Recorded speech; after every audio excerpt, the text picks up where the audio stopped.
Okay, so the first step in starting to create a piece of batik is to draw your design. So what they want you to do is draw your design on a separate piece of paper. I kind of did it in the back of a notebook. And then once you figure out what your design should look like, you take this and then you transfer it and draw it in pencil on a cleaned piece of cotton fabric. And so I know I touched upon this previously, but the fabric must be washed ahead of time just because it needs to get rid of any impurities, so starches or chalk or pencil. You want to get rid of anything within the cotton because it will affect the way that the dye lays and could really affect the way that your pattern looks. So the first step is to wash the fabric and then draw out your design and then transfer it over to here, which I'm about to do.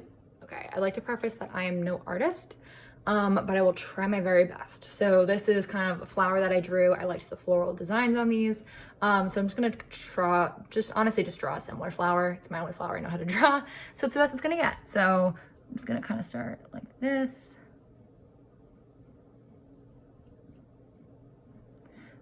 I do not have the fine motor skills to do really tiny designs. So we're gonna go a little bit bigger, and that way I can kind of use a stiff brush for when I want to maybe implement more than one color after dyeing it the first time. So this is pretty easy. When you want to use light strokes so that it doesn't show up once you actually end up dyeing it, because like I said before, you want to wash the material to get rid of anything like this. So you want to be careful so that when you're applying your wax, it ends up getting applied right over these lines. So yeah, I'm doing about like 8 petals, I think. Something like that. And so this is all I'm gonna do with my canting tool or my chanting. I will use my cap, which I will show you momentarily, but that's gonna come in a little bit later and gonna be a little bit less planned, I think. So I don't know if it shows up particularly well in video, but they're pretty similar. I think I did a decent job. So the next step is to get rid of this guy and then start applying the wax. Okay, I'm not exactly sure how clearly you can see this flower. I think it's pretty decent, or pretty easy to see. But now I'm gonna use the chanting to apply the lines that are gonna go around the flower prior to it getting dyed. So I'm just gonna take this. I found this is kind of the best route of going about this. Scoop it up. The way you scoop it up is there's a hole on the top right here, and then it comes out of the spout at the end down here.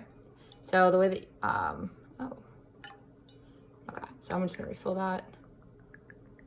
And you kind of hear it glug a little bit and like hear the air bubbles leaving, so that means it's full. So I'm gonna lift it out and kind of keep it at an angle so it doesn't come pouring out on me. I blow in the tip because that's the way that you keep the wax from flowing out immediately. So you go, and then I'm gonna come, spill a little bit on that, so that's okay. It's all right, it's a first try. Just learning how to do it. That.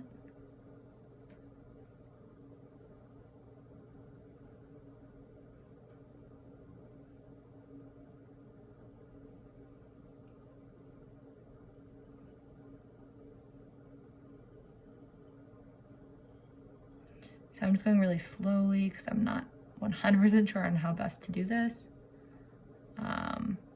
So you can tell it's getting a little bit emptier because it's coming out a little bit slower now. I'm just turning it to the side to lift it up a little bit.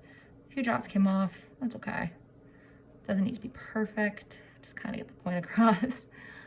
All right, so it seems like I ran out right there. And you can see it's kind of hardening and these raised little globs on the flower. So I'm just gonna refill this again. You can hear the air bubbles again maybe, or even see them. So I'm gonna keep this tip to the side again. Blow in the tip again, move the handle out of the way. And then I'm gonna come in here and keep going and then tip it off and I wanna. All right, so that's my entire flower. So now I'm just gonna add some little dots for decoration.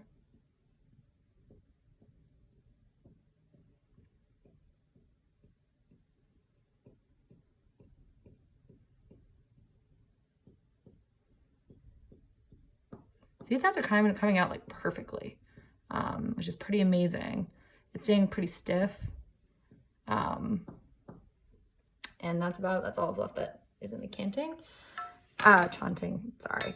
So then, yeah, this is kind of what it looks like. It's not perfect, but it does kind of look like a flower. I'm excited to see how it turns out, definitely.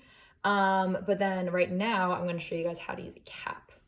So the cap, like I said, when outlining the tools I'm using, is basically just an egg whisk, little circle at the end. Usually they're more intricate. I was actually looking online to see how much a cap was. They can end up being around $100, $100 plus. So I was like, I am not exactly on the budget for that, so we're gonna use a whisk. And they said that you can use basically any household tool that has like the shape that you want, which is great. So basically all you do with a cap, egg whisk, but cap for this instance, I'm just gonna rotate the fabric. So I'll move this out of the way.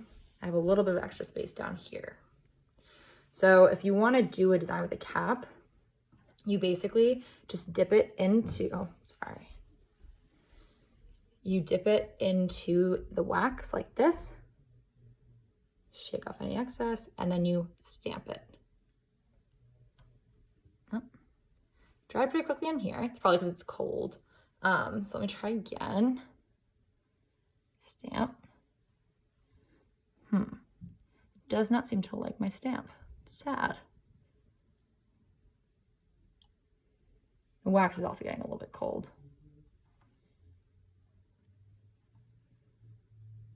Usually what I'm using right now is a saucepan. Usually it's a wajan, which is over a flame.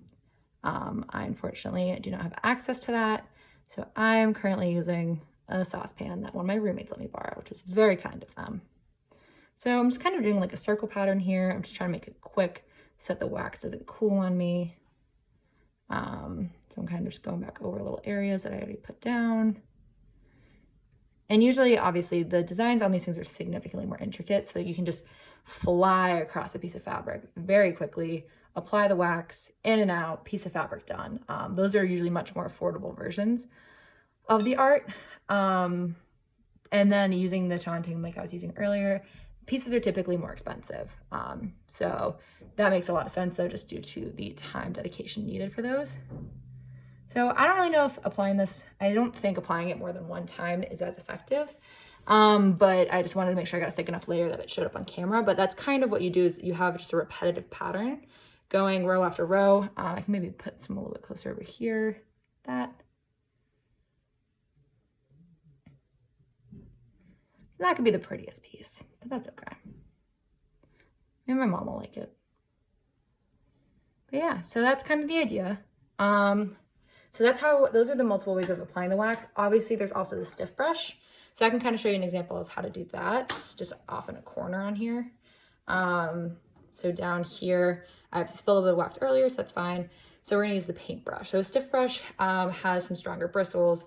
It allows you to fill in areas much, much faster than obviously applying them one dot at a time. So just take this, dip it in your wax, that, and then just brush.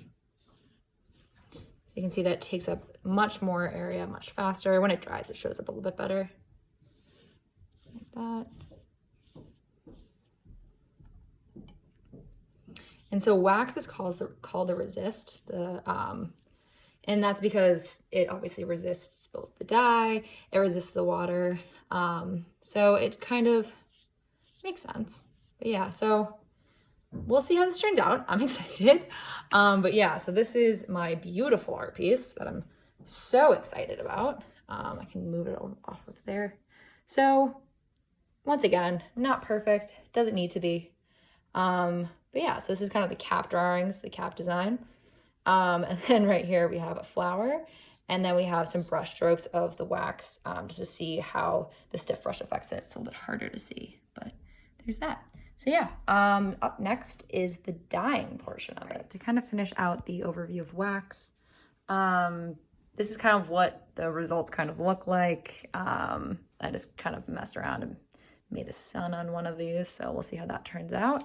But it's interesting because you see how quickly the wax cools. So it makes a lot of sense that they need to have the wajan over like some flame or a source of heat, just because even as I was using the chanting tool, like this guy right here, gets covered in wax, all the inside gets stuffed up, the spout itself gets stuffed up. So it takes a lot of skill and practice to figure out how best to use these tools, how to keep the temperature in your favor, making sure you like keep the temperature cool enough that it's not super, super runny, but also not stiff enough that you get, I have a few really like puffy bulbs right here where I'm like, I'm a little bit afraid that they're gonna fall off. So it's definitely takes a lot of skill. Majority of the people who learn how to do this skill have been doing it since they were children. So it's definitely a lifelong journey to becoming really, really talented.